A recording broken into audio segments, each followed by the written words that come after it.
আসসালামু আলাইকুম। সুন্দরবন থেকে দেখতে তোমাদের পক্ষ থেকে আজকে ক্লাসে আপনাদের সকলকে আমন্ত্রণ জানাচ্ছি। আজকে আমাদের আলোচ্য বিষয় থাকবে ডাটাবেস ম্যানেজমেন্ট সিস্টেম এই বই থেকে। তো আমরা বিগত দিনে কম্পিউটার নেটওয়ার্কিং এন্ড সিকিউরিটি বিষয়ে সবগুলো চ্যাপ্টার শেষ করেছি এবং এই অনুযায়ী আমরা থার্ড সেম হিসেবে পেয়ে গিয়েছি। তো আজকে থেকে আমাদের আরেকটি সাবজেক্ট ডাটাবেস ম্যানেজমেন্ট সিস্টেমে অধ্যায় ভিত্তিক যে আলোচনা সেটা শুরু হচ্ছে। আজকে আমরা ডাটাবেস ম্যানেজমেন্ট সিস্টেমের প্রথম যে অধ্যায়টি আছে অর্থাৎ ডাটাবেস সিস্টেম সম্পর্কে ধারণা, এইটা নিয়ে আমরা হচ্ছে বিস্তারিত আলোচনা করবো।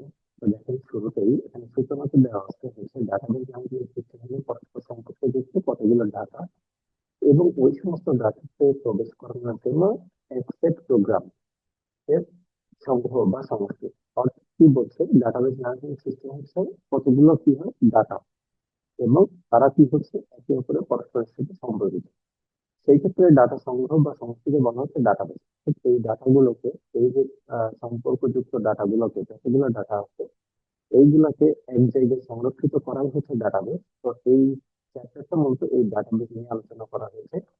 ডাটাবেস মূলত কোনো প্রতিষ্ঠান বা কোনো নির্দিষ্ট বিষয়ের উপর তথ্য ধারণ করে থাকে, অর্থাৎ একটা নির্দিষ্ট তথ্যকে আমরা কি করতে পারি, সহজে বলতে পারি যে সংরক্ষণ আমরা কিভাবে করতে পারি। সেটা কোনো একটা কেন্দ্র বিশেষে কোনো একটা অফিস হইতে পারে বা কোনো একজন ব্যক্তি বিশেষে হতে পারে, তখন এই ডাটাটা কি করে সংরক্ষণ করে।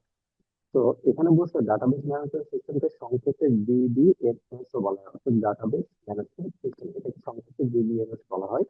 ডিবিএমএস এর প্রধান লক্ষ্য হচ্ছে এমন একটি পরিষেবা, ঠিক আছে, সরবরাহ করা যাতে ডাটাবেস সুবিধাজনক ভাবে ব্যবহারের সাথে প্রয়োজনীয় তথ্য কি করতে পারে, জমা করতে পারে এবং উদ্ধার কার্য কি করে একই সাথে সম্পন্ন করতে পারে। কেননা ডাটাবেসকে মূলত কি হচ্ছে সাধারণত ডাটা ব্যবস্থাপনার উদ্দেশ্যে তৈরি করা হয় এবং ডিজাইন করা হয়। এই সফটওয়্যারটা আমাদের এই অনুযায়ী বা এই ব্যবস্থাপনার উদ্দেশ্যেই মূলত তৈরি করা হয় যাতে আমরা ডাটাগুলোকে সংরক্ষণ করতে পারি। আচ্ছা, এই চ্যাপ্টারের মূল বৈশিষ্ট্য হচ্ছে ডাটাবেস ম্যানেজমেন্ট সম্পর্কে জ্ঞান লাভের জন্য এই অধ্যায় আলোচনা করা। টোটাল যে চ্যাপ্টারটা আছে এই চ্যাপ্টারটা নিয়ে আলোচনা করতে হবে।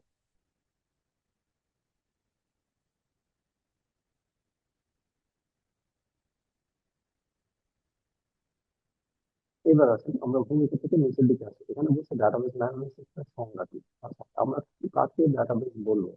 এখানে বলছে পরস্পর সম্পর্কযুক্ত অনেকগুলো ফাইল, টেবিল ইত্যাদি নিয়ে ডাটার যে ঘাটের সৃষ্টি হয়, যা থেকে নির্দিষ্ট প্রয়োজনীয় ডাটাকে দ্রুত, সহজ ও কার্যকরীভাবে শনাক্ত করা যায়, ডাটার যে ঘাটিকে ডাটাবেস বলে। যেমন কোনো কাস্টমারের পার্সোনাল ফাইল, তাদের লোন ফাইল, ডিপোজিট ফাইল ইত্যাদি নিয়ে ডাটাবেস গঠিত হয়। আচ্ছা, তাহলে এটাকে যদি আমরা সহজভাবে সংজ্ঞায়িত করি, সেই ক্ষেত্রে এখানে বলবে পরস্পর সম্পর্কযুক্ত অনেকগুলো ফাইল থাকবে, টেবিল ইত্যাদি নিয়ে যে ডাটা সমষ্টি বা ডাটার ঘাঁটি সৃষ্টি করা হবে, অর্থাৎ এমন কিছু ডাটা যেখানে অবশ্যই কি থাকবে, অনেকগুলো ফাইল থাকবে এবং টেবিল থাকবে বা টেবিলের মাধ্যমে ডাটা সৃষ্ট ঘাঁটি হবে, যেখান থেকে নির্দিষ্ট প্রয়োজনীয় যে ডাটা আছে সেটাকে কি করা যাবে, দ্রুত এবং সহজ ও কার্যকরী উপায়ে আমরা কি করতে পারবো, শনাক্ত করতে পারবো এবং সেটাকে ব্যবহার করতে পারবো। ঠিক আছে, যেমন এখানে বলতে কাস্টমারের পার্সোনাল ফাইল, আমাদের প্রত্যেকের কম্পিউটারে বা মোবাইলের মধ্যে যে ফাইলগুলো সংরক্ষিত থাকে অনেকের পার্সোনাল ফাইল থাকে, এইগুলো হচ্ছে মূলত পার্সোনাল ফাইল। তারপরে লোন ফাইল, ডিপোজিট ফাইল ইত্যাদি নিয়ে হচ্ছে ডাটাবেস কি করা হয়, গঠিত হয়। সুতরাং ডাটাবেস ম্যানেজমেন্ট সিস্টেম হলো এমন একটি সফটওয়্যার সিস্টেম যেটাকে আমরা বলি, অর্থাৎ সহজ কথায় যদি বলি, আমাদের মাইক্রোসফট অফিস অ্যাপ্লিকেশনের মধ্যে যে অ্যাক্সেস নামে একটা অ্যাপ্লিকেশন আছে, এইটাই মূলত হচ্ছে ডাটাবেস ম্যানেজমেন্ট সফটওয়্যার। এটার মাধ্যমে আমরা কি করি, ডাটাবেস কে ম্যানেজ করি, যেটাকে অ্যাক্সেস নামে আমরা চিনে থাকি। তো এখানে বলছে ডাটাবেস ম্যানেজমেন্ট সিস্টেম হলো এমন একটি সফটওয়্যার সিস্টেম যার সাহায্যে ডাটাবেস কে ম্যানিপুলেট করা যায়। কোনো কম্পিউটার সিস্টেমের ডাটা জমা রাখা, অর্থাৎ স্টোর, ডাটা প্রবেশ, ডাটা আপডেটিং, ডাটা মডিফিকেশন ইত্যাদি কাজ অতি সহজে ডাটাবেস ম্যানেজমেন্ট সিস্টেমের সাহায্যে সম্পাদন করা যায়। অর্থাৎ এখানে তারা বলতে চাচ্ছে যে আমরা যেই ডাটাগুলোকে সংরক্ষণ করতে চাচ্ছি বা সংরক্ষণ করে রাখতেছি কোনো সফটওয়্যারের মাধ্যমে, এর সাহায্যে কি করা যায়, ডাটা ম্যানুপুলেট করা যায়। ম্যানুপুলেট মানে একটার সাথে আরেকটা ডাটাকে সংযুক্ত করা যায়। এরপরে হচ্ছে ডাটা জমা রাখা যায় ডাটা প্রবেশ করানো যায়, নতুন ডাটা ইন করা যায়, ডাটা আপডেট করা যায়, অর্থাৎ কোনো কিছু পরিবর্তন করা যায় বা পরিমার্জিত করা যায়, ডাটা মডিফিকেশন করা যায়, ইত্যাদি কাজগুলো সহজে ডাটাবেস সফটওয়্যারের মাধ্যমে বা ম্যানেজমেন্ট সফটওয়্যারের মাধ্যমে সম্পাদন করা হয়। একে সংক্ষেপে ডিবিএমএস ও বলা হয়। এই ডিবিএমএস এটা অতি সংক্ষিপ্তের ভিতরে থাকতে পারে। ডিবিএমএস কি? তো ইতিমধ্যে আপনাদেরকে আমি সাজেশন প্রোভাইড করেছি এই সম্পর্কিত বা এই সাবজেক্টের উপরে। আশা করি সেটা আপনারা ফলো করবেন। আচ্ছা, এরপরে হচ্ছে ডিবিএমএস বলা হয় নিম্নের সংজ্ঞা দেওয়া হলো। এখানে বলছে দেখেন, ডাটাবেস ম্যানেজমেন্ট সিস্টেমে পরস্পর সম্পর্কিত কতগুলো ডাটা ওই সমস্ত ডাটাকে প্রবেশ করে সুবিধাজনক ভাবে এবং দক্ষতার সাথে তাদেরকে ম্যানিপুলেট করার জন্য ব্যবহৃত একটা প্রোগ্রাম সমস্যা। তাহলে বলছে এখানে ডাটাবেস ম্যানেজমেন্ট সিস্টেম হলো পরস্পর সম্পর্কিত কতগুলো ডাটা ওই সমস্ত ডাটা প্রবেশ করে সুবিধাজনক ভাবে এবং দক্ষতার সাথে আমরা পরবর্তী ক্ষেত্রে ব্যবহার করতে পারি। এবার আসতেছে ডাটাবেস ম্যানেজমেন্ট সিস্টেমের উদ্দেশ্য কি কি থাকবে। এখানে ডাটাবেস ম্যানেজমেন্ট সিস্টেমের এমন একটি সফটওয়্যার সিস্টেম যার সাহায্যে ডাটাবেসে জমা ডাটাগুলো মানে ডাটাকে সুন্দররূপে মানে সম্ভব। এখানে সংক্ষেপে ডিবিএমএস বলা হচ্ছে। আচ্ছা, ডিবিএমএস এর নানাবিধ উদ্দেশ্য রয়েছে, তবে এর অন্যতম উদ্দেশ্য লক্ষ্য হলো একটি পরিষেবা সরবরাহ করা যাতে ডাটাবেস অত্যন্ত সুবিধাজনকভাবে সিস্টেমের নানাবিধ অসুবিধা দূর করাও ডিবিএমএস এর প্রধান বৈশিষ্ট্য। এবার দেখেন ডিবিএমএস এর অর্থাৎ ডাটাবেস ম্যানেজমেন্ট সিস্টেমের কিছু বৈশিষ্ট্য এখানে বলছে। নিম্নে এর প্রধান প্রধান উদ্দেশ্য সমূহ বর্ণনা করা হলো। এখানে বলতে ডাটাতে সহজে প্রবেশ এর ব্যবস্থা করা, অর্থাৎ এই সফটওয়্যারের মাধ্যমে আমরা কি করতে পারি, নানাবিধ কারণে কনভেনশনাল ফাইল প্রসেসিং সিস্টেমের সুবিধা দিয়ে ডাটা তল্লাশি করা যায় না। কি বলছে, অনেক সময় আমরা কি করি, যখন কনভেনশনাল ফাইল প্রসেসিং সিস্টেমের সুবিধা দিয়ে ডাটা তল্লাশি করি, অনেক সময় আমরা ফাইল সার্চ করি কিন্তু ফাইলটা খুঁজে পাই না। ফলে ডাটা অ্যাক্সেস অত্যন্ত কঠিন হয়ে পড়ে। সিবিএমএস এর অসুবিধা দূর করে থাকে। অর্থাৎ ডাটাবেস ম্যানেজমেন্ট যদি সিস্টেম থাকে, অর্থাৎ যদি আমরা বলি নথি বলি যেটাকে আমরা, বা বই বলি বা রেজিস্টার বলি যেটাকে, তো ডিবিএমএস এখানে রেজিস্টার হিসেবে কাজ করে। ডাটাবেস দক্ষতার সাথে ডাটা উদ্ধার করা সম্ভব না। ডাটাবেসের ব্যবহৃত মানে এটা হচ্ছে ব্যবহার করে দক্ষতার সাথে উদ্ধার করা যায় না। যেমন এতে ফাইল ফরম্যাট নানা ধরনের থাকে এবং বিভিন্ন প্রয়োজন অনুযায়ী বিভিন্ন ভাবে যাতে অত্যন্ত দ্রুত ও সহজে তাদের প্রয়োজন অনুযায়ী ডাটা অ্যাক্সেস করতে পারে, ডাটাবেস ম্যানেজমেন্ট সিস্টেম তার ব্যবস্থা করে। অর্থাৎ এই সফটওয়্যারের মধ্যে যেখানে কি করা যায়, দক্ষতার সাথে যে ডাটা উদ্ধার করা সম্ভব হয় না, এই ডিবিএমএস এর মাধ্যমে ডাটাবেস ম্যানেজমেন্ট সিস্টেম সফটওয়্যারের মাধ্যমে তা সহজে করা যায়। একই ডাটা বিভিন্ন ফাইলে বিভিন্ন ফরম্যাটে ছড়ানো ছিটানো অবস্থায় বিরাজ করে। এই জন্য ডাটা সঠিকভাবে উদ্ধার করা প্রক্রিয়াকরণের ক্ষেত্রে জমা উদ্ধার কার্য সম্পাদন করা যায়। অর্থাৎ আমি একই রকম ডাটা বিভিন্ন নামে বিভিন্ন জায়গাতে সংরক্ষণ করতে পারি, সেই ডাটাগুলোকে উদ্ধার করা হয় এই সফটওয়্যারের মাধ্যমে। আচ্ছা, এরপর হচ্ছে ডাটা আইসোলেশন জনিত অসুবিধা দূরীকরণ। আচ্ছা, আইসোলেশন জনিত যে অসুবিধা হয় এটা কিভাবে দূর করে, কনভেনশনাল ফাইল ফরম্যাট বিভিন্ন ধরনের হয়ে থাকে। একটি নির্দিষ্ট ফরম্যাট ব্যবহার করে নতুন অ্যাপ্লিকেশন বা প্রোগ্রাম রচনা করা সম্ভব হয়। ডিবিএমএস এই ধরনের অসুবিধা মোটেও দেখে না। অর্থাৎ ডিবিএমএস দ্বারা এটি দূরীভূত হয়েছে, কারণ এতে ফাইল ফরম্যাট ভিন্ন ভিন্ন হয় না এবং ডাটাও ছড়ানো ছিটানো থাকে না। এতে ফাইল সিস্টেমের ক্ষেত্রে একটি বড় অসুবিধা। মানে এখানে কি বলছে যে আইসোলেশন জনিত অসুবিধা দূরীকরণ, কনভেনশনাল ফাইল ফরম্যাট বিভিন্ন ধরনের হয়ে থাকে, অর্থাৎ এক একটা ফাইল এক একটা ফরম্যাটের হতে থাকে বা হতে পারে। একটি নির্দিষ্ট ফরম্যাট ব্যবহার করে নতুন অ্যাপ্লিকেশন বা প্রোগ্রাম রচনা করা সম্ভব না। একটা নির্দিষ্ট ফরম্যাট ব্যবহার করে তো নতুন নতুন প্রোগ্রাম আমরা তৈরি করতে পারবো না, কারণ প্রত্যেকটা প্রোগ্রামের জন্য আলাদা আলাদা অ্যাপ্লিকেশন বা আলাদা আলাদা ফরম্যাট লাগবে এবং ডাটাগুলো ছড়ানো ছিটানো থাকবে। তো এটা কি করে, সেই ফাইলগুলোকে এই সিস্টেমের একটি বড় মানে এইটা থাকলে সেটা ছড়ানো ছিটানো করা যায় না। এরপর বলছি ইন্টিগ্রেটিং এর অসুবিধা দূরীকরণ। ইন্টিগ্রেটিং এর অসুবিধা বলতে ডাটাবেসে জমাকৃত ডাটাকে অবশ্যই কিছু কিছু কনসিস্টেন্সি কন্ট্রোল পালন করতে হয়। যেমন কোন অ্যাকাউন্টে 250 টাকার কম জমা রাখা যাবে না। প্রোগ্রামারগণ উপযুক্ত এবং সংযুক্ত করে এই ধরনের কন্টেন্ট মারতে সিস্টেমকে বাধ্য করে থাকেন। কনভেনশনাল ফাইল সিস্টেম সম্ভব হয় না, কারণ এই ফাইল ফরম্যাট ভিন্ন ভিন্ন থাকে। ডিবিএমএস এর মাধ্যমে এই অসুবিধা দূর করা হয়েছে। অর্থাৎ কি বলছে, ইন্টিগ্রেটিং এর অসুবিধা, আমি জোর করে একটা কাজ একজনকে দিয়ে করাতে চাচ্ছি, সে এই কাজটা করতে চাচ্ছে না বা করতে পারবে না। তো এই কি করা হয়, এই ডিবিএমএস এই সফটওয়্যারের মাধ্যমে এই ফাইল সিস্টেমে এটা করা সম্ভব। ঠিক আছে, এখানে বলতেছে যে ডাটার রিডান্ডেন্সি এবং ইনকনসিস্টেন্সি অসুবিধা দূরীকরণে, যেহেতু কনভেনশনাল ফাইল বিভিন্ন ধরনের বিভিন্ন প্রোগ্রামারগণ ফাইল ও অ্যাপ্লিকেশনের প্রোগ্রাম রচনা করে থাকেন, যেহেতু এতে ফাইল ফরম্যাট ভিন্ন হয়, তাহলে কি বলতেছি, আমাদের ফাইল ফরম্যাট ভিন্ন হবে এবং প্রোগ্রাম বিভিন্ন ভাষায় রচিত হয়। তাছাড়া একই তথ্য বিভিন্ন ফাইলে বিভিন্ন স্থানে হুবহু জমা হয়, একে ডাটা রিডান্ডেন্সি বলে। যেমন একজন কাস্টমারের টেলিফোন নাম্বার বিভিন্ন অ্যাকাউন্টে জমা থাকে, ফলে সিস্টেমে স্টোরেজ বেশি ব্যবহৃত হয়। ফলে বৃদ্ধি পাবে ডিবিএমএস এর সাহায্যে এই ধরনের অসুবিধা দূর করা যায়। অর্থাৎ একই তথ্য যখন অনেক জায়গায় থাকবে, সেই তথ্যগুলোকে কি করা, এই এই সফটওয়্যারটা ব্যবহার করলে সেটার আর প্রয়োজন পড়ে না। এছাড়া রিডান্ডেন্সি অসুবিধা, ইনকনসিস্টেন্সি নামক মানে একে অপরের অসুবিধা সৃষ্টি করে। একটু কাস্টমারের টেলিফোন নাম্বার একটি অ্যাকাউন্ট থেকে ডিলিট করা হলেও তা অন্য অ্যাকাউন্টে থেকে যায়। ফলে একই ব্যক্তি কি করে, তথ্য বিভিন্ন রকম হতে পারে। ডিবিএমএস এই ধরনের কোনো অসুবিধা নেই, ঠিক আছে। ডিবিএমএস মোটামুটি এগুলোকে সে দূর করে। তারপর হচ্ছে অত বেশি অসুবিধা দূরীকরণ, কম্পিউটার একটি ইলেকট্রনিক মেশিন।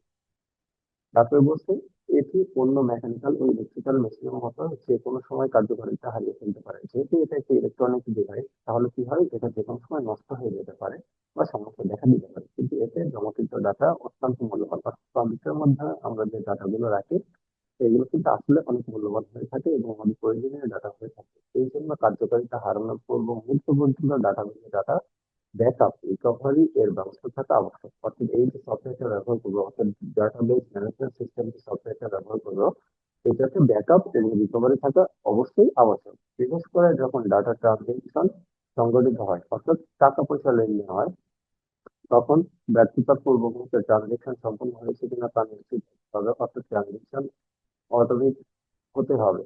কনভেনশনাল সিস্টেমে এটি মোটেও সম্ভব না। অর্থাৎ কনভেনশনাল সিস্টেমে কি হয়, এই ট্রানজেকশনটা অটোমেটিক সিস্টেমে হয় না। কিন্তু ডিবিএমএস নিশ্চিত করার মানে কিন্তু ডিবিএমএস এ এটি নিশ্চিত করা সম্ভব হয়। অর্থাৎ ডাটাবেস ম্যানেজমেন্ট সিস্টেমের মাধ্যমে যদি এটা করা হয়, অর্থাৎ এই ট্রানজেকশনটা করা হয়, তাহলে কি করা যাবে, এই সমস্যা থেকে বের হয়ে আসা যাবে। এবং কি বলছে এখানে, ডিবিএমএস এর ব্যাকআপ এবং রিকভারি অত্যন্ত উন্নত মানের। অর্থাৎ এখানে আমরা যে ব্যাকআপটা ব্যবহার করবো, এটা অত্যন্ত উন্নত হয়। তারপরে বলছে একই সময়ে ডাটাবেজে প্রবেশের ফলে সৃষ্ট অসুবিধা দূরীকরণ। অর্থাৎ আমি একসাথে যদি ডাটাবেজে অনেকেই প্রবেশ করে বা আমি প্রবেশ করি, সেই ক্ষেত্রে কি হয়, যে সমস্যাটা হয় সেটা কি করতে পারে, এই ডিবিএমএস দূর করতে পারে। ইনকনসিস্টেন্সি করা ডিবিএমএস এর একটি বড় ধরনের উদ্দেশ্য। কনভেনশনাল ফাইল সিস্টেমে একটি ডাটাবেজে একই সময় একাধিক ব্যক্তি প্রবেশ করতে পারে এবং ডাটাবেস মডিফিকেশন সংশোধন করতে পারে। এর ফলে ডাটাবেস ইনকনসিস্টেন্সি বা অসংলগ্ন দেখা দেয়। এই জন্য ডাটাবেস ম্যানেজমেন্ট সিস্টেম একই ডাটাবেসে একই সাথে একাধিক ব্যবহারকারীকে প্রবেশের অনুমতি প্রদান করে না। অর্থাৎ কি বলছে, আমার যদি ফাইলগুলো থাকে, অর্থাৎ ডাটাবেস ম্যানেজমেন্ট সিস্টেম সফটওয়্যার ছাড়া আমার যদি ফাইলগুলো থাকে, তাহলে আমরা একসাথে অনেকেই এই ফাইল অ্যাক্সেস করতে পারবো। দেখা যাচ্ছে একই জায়গাতে অনেকেই আমরা কাজ করতে পারবো, কাজ করব। সেই ক্ষেত্রে এখানে একটা প্রবলেম দেখা দিবে। সেটা হচ্ছে, আমি যখন কাজ করতেছি, তখন আমি যেটা পরিবর্তন করে রাখলাম, আমার ওইখানে আরেকজন বসে দেখা যাচ্ছে ওই পরিবর্তনটা করতে পারে। ফলে এটা একটা সমস্যার সৃষ্টি করে। এই জন্য ডাটাবেস ম্যানেজমেন্ট সিস্টেম একই সাথে মানে একই সঙ্গে অধিক ব্যবহারকারীকে প্রবেশ করার অনুমতি দেয় না। অর্থাৎ এই অ্যাক্সেস ফাইলে একজন ব্যক্তি একই সাথে মানে একজনই একজন করে প্রবেশ করতে পারে। ফলে এতে ইনকনসিস্টেন্সি অবস্থা সৃষ্টি হয় না। এভাবেই ডিবিএমএস ডাটাবেসকে ইনকনসিস্টেন্সি বা অসংলগ্নতা কবল থেকে রক্ষা করে। ফলে ব্যবহারকারীর নিকট ডাটাবেস গ্রহণযোগ্যতা বহুলাংশ বৃদ্ধি পায়। অর্থাৎ আমার কি হচ্ছে, সর্বোপরি আমার ডাটা কিন্তু সিকিউর থাকতেছে, অর্থাৎ নষ্ট হচ্ছে না। এরপরে হচ্ছে ডাটা নিরাপত্তা প্রদান করা। ডাটাবেজের ডাটা নিরাপত্তা একটি গুরুত্বপূর্ণ বিষয়। প্রয়োজনীয় নিরাপত্তা ব্যবস্থা না থাকলে যে কোনো অনুমোদিত ব্যক্তি ডাটাতে প্রবেশ করে তা আংশিক অথবা সম্পূর্ণরূপে ধ্বংস করে দিতে পারে। অর্থাৎ আমার কম্পিউটারে যদি পাসওয়ার্ড দেওয়া না থাকে বা আমার যদি ডাটাটাকে নিরাপদ করা না থাকে, তাহলে এটা চুরি যেতে পারে বা কেউ নষ্ট করে দিতে পারে, লিঙ্ক হয়ে যেতে পারে। এই জন্য ডাটা নিরাপত্তা বিধান করা সিবিএমএস এর একটি বড় উদ্দেশ্য। অর্থাৎ এই সফটওয়্যার ব্যবহার করলে আমরা সেই ডাটাকে কি করতে পারবো, নিরাপদ করতে পারবো। সাধারণত একটি ডাটাবেসের সব অংশকে সকল ব্যবহারকারী প্রবেশ সংশোধন প্রয়োজন হয় না। তাই ডাটাবেস ম্যানেজমেন্ট সিস্টেম ডাটাবেসে ব্যবহারকারীদেরকে প্রবেশ ভিউ মডিফিকেশন কথা থেকে নিয়ন্ত্রণ করে। অর্থাৎ কি বলছে এখানে দেখেন, এই লাইনে বলছে সাধারণ একটি ডাটা এর এর সকল অংশ ব্যবহারকারীদের ঢোকার দরকার নেই। অর্থাৎ একটা ফাইলের মধ্যে অনেকগুলো মানে একটা ফোল্ডারের মধ্যে অনেকগুলো ফাইল থাকতে পারে। তো তার মধ্যে আমাদের সকলের তো প্রয়োজন দরকার নেই। তো সেই ক্ষেত্রে কি করে, এটা তারা কঠিনভাবে নিয়ন্ত্রণ করতে পারে। এই ক্ষেত্রে বিভিন্ন শ্রেণীর ব্যবহারকারীকে প্রয়োজন অনুযায়ী অধিকার প্রদান করা হয়। অর্থাৎ আমি অ্যাক্সেস যেটাকে বলি, যে সে আমার আমরা যদি ফেসবুকের কথা চিন্তা করি বা আমাদের একটা ফেসবুক পেজের কথা চিন্তা করি, তাহলে এই পেজের মডারেশনের দায়িত্বে থাকে একজন, এডিটিং এর দায়িত্বে থাকে একজন, এবং এই পেজটা ডিলিটেশন অর্থাৎ ওনারশিপের দায়িত্বে থাকে একজন। ঠিক এখানে ওই কথা বলা হয়েছে। ফলে একজন ডাটাবেস ব্যবহার করে শুধুমাত্র তাকে প্রদত্ত অধিকার অনুযায়ী ডাটা প্রবেশ, তারপরে হচ্ছে মডিফিকেশন করতে সক্ষম। এভাবে ডিবিএমএস ডাটাবেসের গোপনীয়তা নিরাপত্তা নিশ্চিত করে থাকে। কিন্তু কনভেনশনাল ফাইল প্রসেসিং এর ক্ষেত্রে এটি সম্ভব না। অর্থাৎ কনভেনশনাল, এখানে ঘুরে ফিরে এই কনভেনশনাল ফাইল প্রসেসিং সিস্টেম, আরেকটা হচ্ছে এই ডিবিএমএস অর্থাৎ ডাটাবেস ম্যানেজমেন্ট সিস্টেম। এতক্ষণ কিন্তু আমরা এই কনভেনশনাল ফাইল প্রসেসিং সিস্টেম ব্যবহারের ফলে কি অসুবিধা হয় এবং এই অসুবিধাগুলো আমরা ডাটাবেস ম্যানেজমেন্ট সিস্টেম সফটওয়্যার ব্যবহার করে কিভাবে রিকভার করতে পারি সেই সম্পর্কে এখানে বলা হয়েছে। এইবার উপরে যেগুলো আমরা জেনে আসছি, দেখেন তারই আলোকে এই কনভেনশনাল ফাইল সিস্টেম এবং ডাটাবেস ম্যানেজমেন্ট সিস্টেমের মধ্যে পার্থক্য দিয়েছে। এখানে হচ্ছে কনভেনশনাল ফাইল প্রসেসিং সিস্টেম কি বলছে, যদি কোনো ফাইল প্রসেসিং এর ডাটাবেস ম্যানেজমেন্ট সিস্টেম ব্যবহার না করে প্রচলিত অন্যান্য ফাইল সিস্টেম ব্যবহার করা হয়, তবে তাকে কনভেনশনাল ফাইল প্রসেসিং সিস্টেম বলা হচ্ছে। অর্থাৎ এখানে সহজ কথায় ডাটাবেস ম্যানেজমেন্ট সিস্টেম সফটওয়্যার ব্যবহার না করে যে অন্য, মানে যে ফাইল সিস্টেম, অন্য যে ফাইল সিস্টেম ব্যবহার করা হয় সেটা হচ্ছে কনভেনশনাল। আর যে সফটওয়্যার সিস্টেমের সাহায্যে ডাটাবেসে জমা কিছু ডাটাকে অত্যন্ত সুবিধাজনক ভাবে এবং দক্ষতার সাথে ম্যানিপুলেটিং করা যায় তাকে হচ্ছে ডাটাবেস ম্যানেজমেন্ট সিস্টেম বলে। অর্থাৎ সংজ্ঞাটা বলছে এতে ফাইলগুলো বিভিন্ন ফরম্যাটে থাকে, এতে ফাইলগুলো একই ফরম্যাটে থাকে। অর্থাৎ যে ফরম্যাটে আমার যদি এমএস ওয়ার্ড হয়, এক্সেল হয় বা এক্স ফরম্যাট হয় বা পাওয়ার পয়েন্ট হয়, সেটা একই ফরম্যাটে থাকে। আর এতে হচ্ছে ফাইলগুলো বিভিন্ন ফরম্যাটে থাকে। আচ্ছা, এরপরে বলতে এই সিস্টেমে ডাটা ম্যানিপুলেট করার জন্য বিভিন্ন প্রোগ্রামিং এর ভাষা ব্যবহার করা অ্যাপ্লিকেশন প্রোগ্রাম রচনা করা হয়। এই সিস্টেমে ডাটা ম্যানিপুলেশনের জন্য শুধুমাত্র ডাটাবেস প্রোগ্রামিং এর ভাষাকে ব্যবহার করা হচ্ছে। এতে ডাটা ডুপ্লিকেট হওয়ার কারণে স্টোরেজ ডিভাইসে জায়গা বেশি লাগে। এতে ডাটা ডুপ্লিকেট হয় না, ফলে স্টোরেজ ডিভাইসে জায়গা কম লাগে। কনভেনশনাল ফাইল প্রসেসিং সিস্টেমে ডাটা প্রবেশ খুবই কঠিন। আর হচ্ছে ডাটাবেস ম্যানেজমেন্ট সিস্টেমে ডাটা প্রবেশ অত্যন্ত সহজতর। এতে ডাটা নিরাপত্তার ব্যবস্থা নেই বললেই চলে। আর এটা হচ্ছে কি, ডাটা নিরাপত্তার ব্যবস্থা অত্যন্ত ভালো। এই অবস্থায় ডাটা ইনকনসিস্টেন্সি সমস্যা বিদ্যমান। এই অবস্থায় ডাটা ইনকনসিস্টেন্সি সমস্যা নেই। এতে ডাটা আইসোলেশনের সমস্যা আছে, এতে ডাটা আইসোলেশনের সমস্যা নেই। এতে সফটওয়্যার ও হার্ডওয়্যার খরচ পড়ে। আর এতে কি হয়, সফটওয়্যার এবং হার্ডওয়্যারের খরচ কম হয়। তারপরে বলতে এই সিস্টেমে ডাটা ব্যাকআপ ও রিকভারির ব্যবস্থা নেই। অর্থাৎ কনভেনশনাল ফাইল প্রসেসিং সিস্টেমে কি হচ্ছে, ডাটা ব্যাকআপ এবং রিকভারির ব্যবস্থা নেই। কিন্তু আমাদের ডাটাবেস ম্যানেজমেন্ট সিস্টেমে ডাটা ব্যাকআপ এবং রিকভারির ব্যবস্থা বিদ্যমান। এটি একটি আনস্ট্রাকচার্ড সিস্টেম অর্থাৎ অগোছালো সিস্টেম। এটি একটি স্ট্রাকচার্ড অর্থাৎ একেবারে গোছানো, সাজানো গোছানো একটা সিস্টেম। এতে কেন্দ্রীয় নিয়ন্ত্রণ ব্যবস্থা নেই, এতে কেন্দ্রীয় নিয়ন্ত্রণ ব্যবস্থা আছে। এতে ডাটা ম্যানিপুলেশনের জন্য একটি সাধারণ প্রোগ্রাম রচনা করা কঠিন। এতে হচ্ছে ডাটা ম্যানিপুলেশন করার জন্য প্রোগ্রাম রচনা করা সহজ। আচ্ছা, এতে ডাটা ইন্টিগ্রিটি রক্ষা করা যায় না, এতে ডাটা ইন্টিগ্রিটি রক্ষা করা যায়, এতে ডাটা শেয়ার করা যায় না, এতে ডাটা শেয়ার করা যায়, এতে অটোমেটিক অসুবিধা বিদ্যমান, এতে অটোমেটিক অসুবিধা নেই। তাহলে এইগুলো হচ্ছে মোটামুটি আমাদের কনভেনশনাল ফাইল প্রসেসিং সিস্টেম এবং ডাটাবেস ম্যানেজমেন্ট সিস্টেমের মধ্যে পার্থক্য। এই প্রশ্ন থাকবে।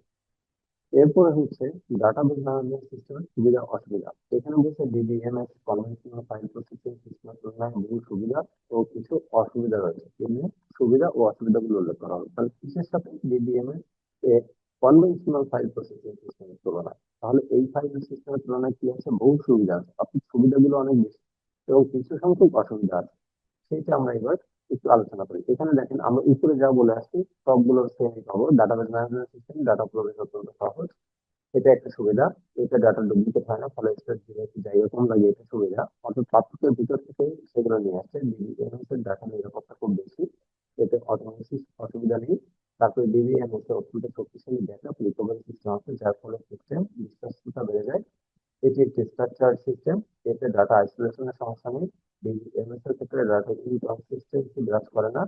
এতে ডাটা ইন্টিগ্রিটি এর নিশ্চয়তা থাকে, এতে কেন্দ্রীয় নিয়ন্ত্রণ ব্যবস্থা বিদ্যমান, ফলে ডাটা ডুপ্লিকেট হয় না।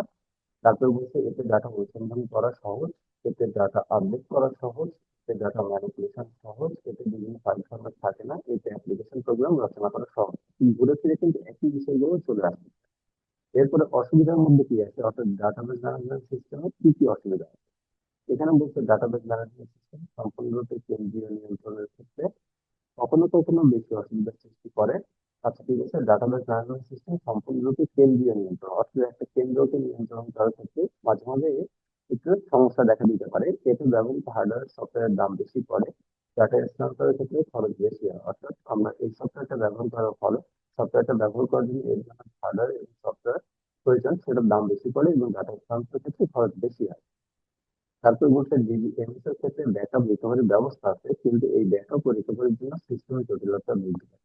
অবশ্যই তার এখানে একটা বেনিফিটস আছে, অর্থাৎ সুবিধা আছে, ডিবিএমএস এর ক্ষেত্রে ব্যাকআপ রিকভারি ব্যবস্থা আছে, মানে ব্যাকআপ রাখতে পারবে সেই আমরা পরে সেটাকে রিকভার করতে পারবো, কিন্তু এই ব্যাকআপ আর রিকভারির জন্য সিস্টেমের জটিলতা বেড়ে যায়। আচ্ছা, এরপরে লাস্ট এখানে দেখেন, এখানে বলা আছে ডাটা অ্যাবস্ট্রাকশন, তারপর হচ্ছে ইনস্ট্যান্ট ও স্কিমা। এগুলো কি? দক্ষতার সাথে ডাটাবেস থেকে ডাটা উদ্ধার করা ডাটাবেস ম্যানেজমেন্ট সিস্টেম একটি বড় উদ্দেশ্য। এই উদ্দেশ্য পূরণের জন্য ডিবিএমএস কে ইউজারদের নিকট সহজবোধ্য ও ব্যবহার উপযোগী করে তুলতে হয়, যাতে ইউজাররা সহজে ডাটা উদ্ধার করতে পারেন। ডাটা ম্যানেজমেন্ট সিস্টেম ইউজাররা সকল সমান জ্ঞানী হতে পারে না, মানে সকলে যারা এখান থেকে কাজ করবে তারা সকলেই তো সমান জ্ঞান রাখতে পারে না। সেই জন্য ডাটাবেস ম্যানেজমেন্ট সিস্টেমের ডেভেলপারকারীগণ ডাটাবেসের বিভিন্ন অংশে বিভিন্ন ধরনের জটিলতা বা ইউজারদের নিকট থেকে গোপন রাখে। এই জন্য ডাটা রিপ্রেজেন্ট বা উপস্থাপনের সময় ডাটাবেসের জটিলতা পরিহার করে ইউজারদের নিকট ডাটাবেস ব্যবহারে তারপরে বৃদ্ধি করা হয়। অর্থাৎ এর কিন্তু কিছু জটিলতা আছে, আবার সবাই কিন্তু সব প্রোগ্রাম গুলো খুব ভালোভাবে রান করতে পারে না। তো সেই ক্ষেত্রে এখানে বলা আছে যে এরা কি করে, যারা এই সফটওয়্যারটি ডেভেলপ করছে তারা এটাকে গোপন রাখে তাদের থেকে, আমাদের থেকে বা আমাদের ইউজারদের। ঠিক আছে, এবার দেখেন এখানে বলছে ডাটা এক্সট্রাকশন। এখানে বলছে সুতরাং ডাটাবেস ম্যানেজমেন্ট সিস্টেমের জটিলতা পরিহার করে ব্যবহারের নিকট ডিবিএমএস কে ইন্টারেক্টিভ বা গ্রহণযোগ্য করে তোলার জন্য শুধুমাত্র প্রয়োজনীয় বৈশিষ্ট্য বাছাই করার প্রক্রিয়াকে ডাটা অ্যাবস্ট্রাকশন বলে। অর্থাৎ যেগুলো হচ্ছে আমাদের কাজ করার জন্য সহজতর বৈশিষ্ট্য, সেগুলো আমাদের সামনে কি করা হয়, উপস্থাপন করা হয়। ডাটা অ্যাবস্ট্রাকশন প্রক্রিয়ার সাহায্যে ডাটার অপ্রয়োজনীয় বৈশিষ্ট্য লুকিয়ে রাখা হয়। অর্থাৎ এর যে ভালো দিক বা খারাপ দিকগুলো আছে এই সফটওয়্যারে, সেই ভালো দিকগুলো আমাদের সামনে উপস্থাপন করা হয় এবং যারা ডেভেলপার আছে তারা খারাপ দিকগুলো কি করে, লুকিয়ে ফেলে। ফলে একজন ব্যবহারকারী ডাটাবেস শুধু প্রয়োজনীয় অংশটুকুই দেখতে পায় এবং তার জন্য নিজস্ব ডাটাবেস গ্রহণযোগ্যতা বহুগুণ বেড়ে যায়। অর্থাৎ এর সাথে যে আনুষঙ্গিক যে বিষয়গুলো আছে বা যেগুলো অসুবিধার ব্যাপার আছে সেগুলো আমাদের থেকে, অর্থাৎ যারা আমরা ইউজার আছি, আমাদের থেকে হাইড করে রাখা হয় বলে আমরা এটাকে মনে করি যে এটা একদম নির্দ্বিধায় চলছে, সহজে চলছে। তো সেই কারণে কি হচ্ছে, আমরা শুধু এর ভালো দিকটাই দেখতে পাই, আহ অন্য দিকটা আমরা দেখতে পাই না। এরপর বলছে ডাটা ইনস্ট্যান্স। এরপরে ডাটা এর ইনফরমেশন সবসময় পরিবর্তনশীল, কারণ প্রতিনিয়ত ডাটা থেকে ইনফরমেশন ইনসার্টেশন এবং ডিলিটেশনের কাজ চলতে থাকে। অর্থাৎ ডাটা আমরা সবসময় আপডেট করতেই থাকি, নতুন নতুন ডাটা এখানে কিন্তু আসতে থাকে। কোনো নির্দিষ্ট ডাটাবেসে সংগৃহীত বা জমকৃত সর্বমোট ইনফরমেশনের পরিমাণকেই ওই ডাটাবেসের ইনস্ট্যান্স বলা হয়। ইনস্ট্যান্স মানে আমরা একটা নির্দিষ্ট পরিমাণকে বোঝাচ্ছি যে কি পরিমাণ ডাটা এখানে হচ্ছে আমরা ডিলিট করতেছি, আবার নতুন করে এখানে ইনক্লুড করতেছি, ঢোকাচ্ছি। আচ্ছা, এরপরে বলছে ডাটা স্কিমা কি। এখানে ডাটা স্কিমা, স্কিমা শব্দটি গ্রিক শব্দ স্কিমা থেকে এসেছে, যার অর্থ হচ্ছে শেপ বা প্ল্যান। স্কিমা এর বহুবচন হলো স্কিম্যাট, এর ইংরেজি যে বহুবচন হলো স্কিম্যাট। শব্দটি বাংলায় উচ্চারণ হলো স্কি এবং ম্যাথ। ডাটাবেস সিস্টেমের ফর্মাল ল্যাঙ্গুয়েজ দ্বারা তৈরি সামগ্রিক ডিজাইন বা ওভারঅল ডিজাইনকে ডাটাবেস স্কিমা বলা হয়। তাহলে এখানে ডাটা স্কিমা কাকে বলতেছে? ডাটাবেস সিস্টেমের ফর্মাল ল্যাঙ্গুয়েজ দ্বারা তৈরি সামগ্রিক ডিজাইন ও ওভারঅল ডিজাইনকে ডাটা স্কিমা বলে। একইভাবে কোনো রিলেশনাল ডাটাবেসের টেবিল ফিল্ডের মধ্যকার রিলেশন ইত্যাদি রিলেশনের ডিজাইনকেও এই রিলেশন স্কিমা বলে। অর্থাৎ রিলেশনাল ডাটাবেসের যে স্কিমা আছে, একইভাবে এখানে দেখেন কোন রিলেশনাল ডাটাবেসের টেবিল ফিল্ডের মধ্যকার রিলেশন তৈরি রিলেশনাল ডিজাইনকেই এই রিলেশনাল স্কিমা বলা হয়। তাহলে আগে শুরুতে ছিল শুধু স্কিমা, পরে আসছে হচ্ছে রিলেশনাল স্কিমা। স্কিমাকে সচরাচর পরিবর্তন করা যায় না, তবে প্রয়োজন হবে সময় সময় এটা পরিবর্তন করা যেতে পারে। ডাটাবেস অ্যাডমিনিস্ট্রেটর এই স্কিমা ডিজাইন করে থাকেন, শুধুমাত্র তিনি এটা পরিবর্তন করতে পারবেন। অর্থাৎ একটা প্রোগ্রাম যিনি রচনা করেন তিনি তো এটা সবকিছু জানেন এবং তিনি এটা কি করার, পরিবর্তন করার একমাত্র অধিকার রাখেন। আচ্ছা, এখানে হচ্ছে প্রোগ্রাম ভেরিয়েবল ঘোষণা বা টাইপ ডেফিনেশনের সাথে ডাটা স্কিমা সামঞ্জস্যপূর্ণ। ডাটাবেস স্কিমা সাধারণত ডাটা ডিকশনারিতে জমা থাকে, যদি স্কিমাকে টেক্সটের ডাটাবেস ল্যাঙ্গুয়েজ হিসেবে ডিফাইন করা হয়, কিন্তু তারপরেও ডাটাবেস ডিজাইনে গ্রাফিক্যাল প্রেডিকশনে স্কিমাও ব্যবহার করা হয়ে থাকে। ঠিক আছে। এবার আসেন, এখানে দেখেন সাধারণত প্রোগ্রামিং ল্যাঙ্গুয়েজ যেভাবে টাইপ ও ডেফিনেশনের নাম দেওয়া হয় তেমনি ভাবে কি করা হচ্ছে, রিলেশনাল স্কিমাকে নামকরণ করা হয়। সাধারণত যে কোনো রিলেশনকে ছোট হাতের অক্ষরের মাধ্যমে নামকরণ করা হয়, যেমন deposit.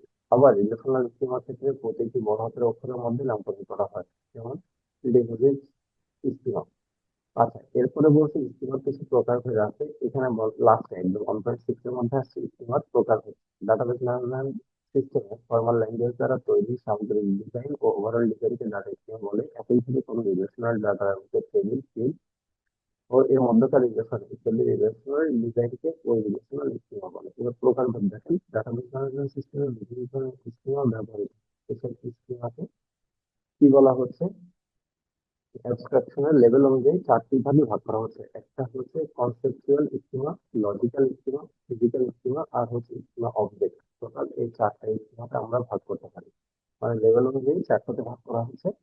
Conceptual schema, logical schema, physical schema, schema object.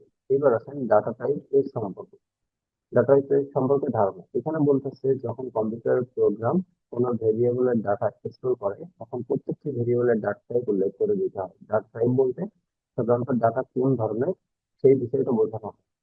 Oracle, MCQ, তারপর হচ্ছে এমএসএস কিউএল, এটা হচ্ছে এইভাবে দেওয়া থাকে। সাধারণত বিভিন্ন প্রকার ডাটাবেস বিভিন্ন ডাটা টাইপ থাকে। বিভিন্ন প্রধান চারটি ডাটা টাইপের ডাটা টাইপ ডাটা টাইপ সময় কিছু ধারণা দিচ্ছে আমাদের। দেখেন এখানে হচ্ছে numerical data type. Numerical data type বলতে এই ধরনের ডাটা টাইপ ব্যবহার করা হয় যখন ভেরিয়েবলের জিরো পজিটিভ অর্থাৎ নেগেটিভ কোনো সংখ্যা স্টোর করা হয়।